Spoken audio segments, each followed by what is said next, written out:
15 milyones pesos nga pondo giintrigo sa National Housing Authority ngadto sa Samal LGU alang sa Pabalay sa mga lumad sa isla. Ani ang report. Gipahigayon ang ceremonial turnover sa cheque nga mobalor og 15 milyones pesos alang sa IP housing project sa NHA sa Samal Island Martes sa buntag sa Igacos City Hall. Kapin kun kulang usa ka gatos ka lumad sa Samal ang makabenepisyo sa mong Pabalay nga ipahimutang sa barangay Balet sa Samal Island.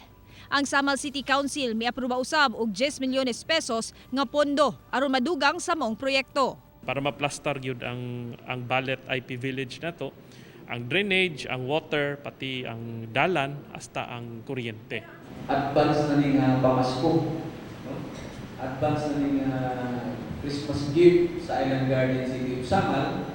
Dili lang guys sa LGU, Local Government Island Garden City of Samal, kundi mismo dito sa ato ang katiliban.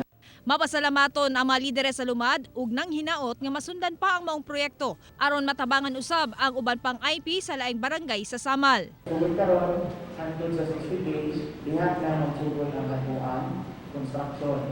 So mao man ang nabutang sa katuan memorandum of agreement sa kanina project. Dili siya matugad na sa akong pasalamat sa inyong tanan sa suporta sa among barangay Balet. Kay kani yani ang first time sa ato ang tulo ka distrito. Kauban si Melcher Awing sa kamera, ako si Sheila Vergara Rubio para sa One Mindanao.